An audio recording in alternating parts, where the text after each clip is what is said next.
ये हमारा कड़ी पत्ता का पौधा है और यहाँ पर आप देख सकते हैं ना कुछ ये सुंडियाँ जैसे कीड़े हैं। ये क्या चीज़ है, ये मेरे को समझ नहीं आ रहा है। ये ना ये तो थोड़े दिन पहले क्या हुआ कि सिर्फ ये 1 या 2 थे, तो मैंने ना इसको निकाल के फेंक दिया था।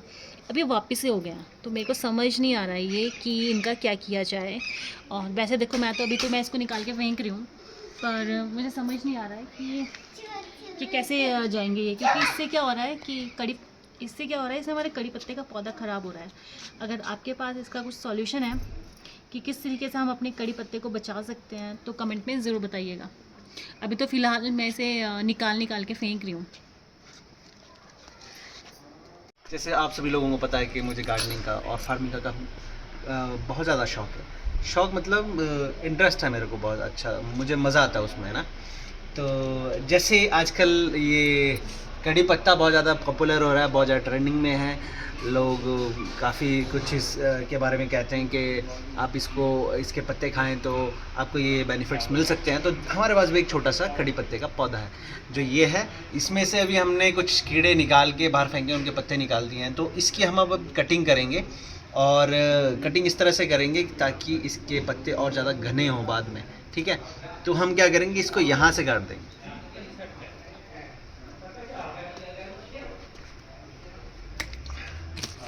इसको नीचे से कट करने की ज़रूरत तो नहीं है, क्योंकि कुछ लोग कहते हैं कि नीचे का अगर तना मजबूत हो तो ऊपर को पत्ते अच्छे आते हैं। वैसा तो नहीं इसकी कटिंग करते कहीं। ये जो एक्सीडेंट आ रही है, इसको ज़रूरत है वैसे। ऊपर को जाएगा ये। हमें छोटा रखना होता है इसको ना, घना। तब अब जैसे ये क्या है, देखो स्पेस कितना है इसमें, नहीं कहीं नहीं निकलेगी ना।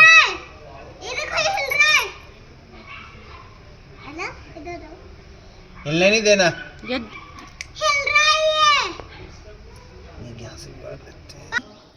अब यहाँ पर हम काट छाँट कर रहे हैं ताकि इन पत्तियों को हम यूज़ कर सकें। जो पत्तियाँ ख़राब हो रही थी, जैसा हमने बताया था कि इसमें कीड़ा है, तो अब ये पत्तियाँ हम यूज़ कर लेंगे जो साफ़ है। ये वाली गंदी कहाँ, पलटो। ये देखो वाइट सा कुछ लगा हुआ है इसमें, ये भी निकाल दो। ये कुछ, और इस साइड चेक कर लो एक बार। हाँ, जहाँ आपको गंदी लग रही है वो निकाल दो। बस ठीक है। ये तो वाइट से क्या पानी है तो। ये पत्तियाँ भी ठीक है ना, ये मैं रख लेती हूँ। और दोस्तों ये रही तोरी की बेल, और यहाँ पे बहुत सारी तोरी लग रही है। तो नेक्स्ट रेसिपी मैं तोरी की सब्ज़ी बनाऊँगी और आप सभी के साथ भी शेयर करूँगी। तो बस 2-3 दिन की बात है, 2-3 दिन में ये तोरी बड़ी हो जाएगी और फिर हम बनाएंगे तोरी वैसे बनती बहुत टेस्टी है। तो दोस्तों यहाँ पर आप देख सकते हैं कि हमने कुछ दिन पहले आपको बताया था ना कि यहाँ पर हमने 2 तरह की मिर्च लगाई थी। एक भूजलकिया वाली जो होती है वो, और एक जो नॉर्मल हरी मिर्च आती है। डंडी लगाना बहुत जरूरी होता है वैसे। हमारा क्या बोलते हैं इसको, लेमन ग्रास। हाँ, इसके पत्ते काफ़ी अच्छे आ गए हैं वैसे। पहले तो सूखे ऐसे थे ना। अब किस दिन ना हम ऐसे करेंगे, लेमन टी बनाएंगे। यहाँ पर जो हमने भूजलकिया लगाई थी ना, वो वाली तो नहीं लगी है, उसमें पत्ते नहीं आए अभी। लेकिन जो हम नॉर्मल हमने हरी मिर्च लगाई थी ना, उसमें यहाँ पर पत्ते आ गए हैं और कुछ दिनों में थोड़े से ये पौधे बन जाएंगे बोलती हूँ। और यहाँ पर जो स्ट्रॉबेरी लगाई थी हमने, वो भी अच्छे से लग चुकी है, पत्ते इसके हरे हो गए हैं। और ये इनाया की फेवरेट है, तो इनाया ही आपको इसके बारे में कुछ बताएगी। अरे इसमें बीज होते हैं, ये मुझे खाने में टेस्टी लगती है। पर स्ट्रॉबेरी तो खट्टी होती है, खट्टी चीज़ें पसंद है आपको? हाँ। कलर कौन सा होता है इसका? कलर इसका रेड होता है। पर ये जब हमने लगाई थी, याद है आपको कैसे लगाई थी? याद है कुछ? बताओ जरा कैसे। आप कहाँ थे? अच्छा ये बताओ, हमें स्ट्रॉबेरी के पौधे किसने दिए थे? स्ट्रॉबेरी के पौधे किसने दिए थे हमें? मजे में लगता है। नानी ने दिए थे। नानी। हम नानी घर से लेके आए थे स्ट्रॉबेरी के पौधे, है ना? सूरज मामू लेके आए थे ना। हाँ। बताओ मैं तो दोस्तों जैसे आपको मैंने अभी थोड़ी देर पहले बताया कि ये हमारा किचन गार्डन है, जैसे अभी आप देख रहे थे। हैं? नहीं वो वीडियो बन रहा। तो ये जैसे हमारा किचन गार्डन है, इसमें हमने अलग अलग तरह के पौधे लगाए हुए हैं। जैसे अभी हमने कड़ी पत्ते की कटिंग करी है और यहाँ पर हमने शिमला मिर्च लगाई है। ये हमने शिमला मिर्च लगाई है। काफ़ी दिनों से बारिशें चल रही है, तो हमने सोचा उनको थोड़ा सा शावर दिला दें पौधों को। तो हाँ, अच्छा हाँ तो एक बहुत दिनों से हमें कुछ प्रॉब्लम आ रही है इसमें ना, गार्डनिंग से रिलेटेड।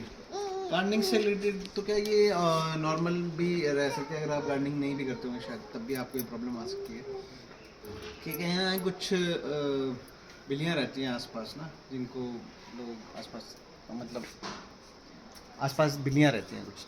तो उसमें क्या होता है कि वो क्या करती हैं, अब पता नहीं कहाँ से आती हैं कहाँ रहती हैं उस पता तो नहीं है, लेकिन क्या करती हैं वो आपके घर पे आएगी और कहीं भी वो पॉटी करके चली जाएगी, है ना। तो या तो आप उसको सफाई करोगे, आप बिल्ली को आप जितना मर्जी भगाओ मारने की कोशिश करो कभी हाथ में नहीं आता। तो इसका मैं आप लोगों से एक राय लेना चाहता हूँ कि भी राय क्या, मैं सजेशन चाहता हूँ कि हम नहीं सजेशन नहीं, सोल्यूशन चाहता हूँ आप लोगों से कि आप बताएं कि इसका कोई अगर आप लोगों ने कुछ सोल्यूशन निकाला, मतलब अभी आप कभी आपके साथ हुआ हो और आपको पता है कि ये सोल्यूशन काम कर जाता है या ट्रिक काम कर जाती है, तो प्लीज़ हमें भी बताएं। और एक प्रॉब्लम और है, जैसे हमने किचन गार्डन लगाया है तो इसमें क्या है कि जो जैसे ये है यहाँ पर जहाँ पर भी ये नरम मिट्टी रहती है तो इसके अंदर भी बिल्ली पॉटी करके जाती है। अब इसको हम बार बार साफ़ तो नहीं कर पाते, जो सामने दिखते हैं हम उसको साफ़ कर देते हैं, लेकिन ये भी प्रॉब्लम रहती है और क्या है कि स्मेल भी बहुत ज़्यादा आती है। तो मुझे लगता है कि शायद इससे जो हमारे प्लांट्स हैं उनको भी दिक्कत होती होगी। तो दिखाओ मेरी शक्ल। तो आप सभी से ये रिक्वेस्ट है, क्योंकि हमें इसका कोई सोल्यूशन नहीं मिल पा रहा है। अमेज़ॉन पे इसकी कैट रेपेलेंट स्प्रे मिलती है, लेकिन हमने उसे ट्राई नहीं किया है। मैं चाह रहा था कोई नेचुरल जो हम घर पे ट्रिक इस्तेमाल कर सकें या कोई भी ऐसा चीज़ जिससे बिल्लियाँ यहाँ ना आए, क्योंकि हमें कैट्स पसंद नहीं है दरअसल। और अगर वो पॉटी आपके घर पर करके चले जाए तो वैसे भी किसी को भी वो पसंद नहीं आएगी। तो प्लीज़ ऐसा कुछ तरीका बताएं जिससे ये हमारे घर से दूर रहे बिल्लियाँ, और हमारे घर के आसपास पॉटी ना करें आके, ना ही हमारे घर में आंगन में पौधों में, है ना। आप क्या सोचते हैं इसके बारे में, आप बताएं प्लीज़। अच्छा, आजकल ना एक और भी इम्पॉर्टेंट टॉपिक चल रहा है कैट के अलावा। कैट तो हमें पसंद है नहीं है क्योंकि हमारे पौधे ख़राब कर रही है। आजकल एक डॉग का भी मैटर चल रहा है, उसके बारे में कुछ कहना चाहेंगे आप? डॉग का मैटर थोड़ा कंट्रोवर्शियल है, क्योंकि देखिए मेरा जो मानना है कि डॉग्स का क्या करना चाहिए। डॉग्स का क्या है कि जैसे अभी सुप्रीम कोर्ट ने एक ऑर्डर दिया था बहुत ज़्यादा स्ट्रिक्ट कि दिल्ली का जो एरिया है उसमें जितने भी डॉग्स हैं आसपास के उनको उठाकर 60 डेज़ के अंदर उठाने के बाद उन्हें शेल्टर्स में शिफ्ट कर दिया जाए। कोई भी डॉग स्ट्रीट्स में या गलियों में या कहीं भी रोड्स पर नहीं दिखना चाहिए, ठीक है। क्योंकि उसका रीज़न क्या है कि आप कभी आप स्क्रॉल कर रहे हो, कभी फेसबुक या कोई इंस्टाग्राम या कोई यूट्यूब, तो आप डेली इतनी वीडियोस आपको डॉग बाइट्स की दिखती हैं, डॉग अटैक्स की दिखती हैं, बच्चों पर, लेडीज़ पर, बुज़ुर्गों पर अटैक और रोज़ हो रहे हैं। हमारे बच्चों पे तो खुद डॉग्स ने अटैक किया हुआ है। हमारा तो घर से बाहर निकलना मुश्किल हो रहा है। हाँ, इससे क्या होता है कि एक तो हम कीड़ों की आवाज़ क्यों नहीं सुनती? अभी बताते हैं। तो इसमें क्या होता है कि दिक्कत, इससे प्रॉब्लम्स किसको होती हैं। देखो, एक तो बच्चे जो हैं वो आराम से और बिना डरे बाहर नहीं निकल सकते, है ना। और कभी वो स्कूल से आ जा रहे होते हैं, कभी वो खेलने जाना चाहते हैं, तो उनके पेरेंट्स भी थोड़ा झिझकते हैं कि बच्चों को अकेले नहीं भेजना है, या फिर उनको नज़र के सामने ही रखना है, या घर से थोड़ा सा दूर भी नहीं भेजना है।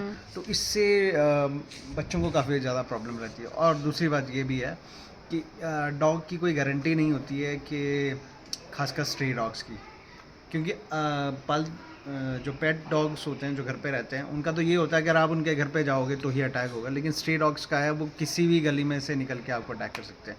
और ज़रूरी नहीं है कि वो आज यहाँ दिख रहे हैं तो कल अगले मोड़ पर भी दिख सकते हैं।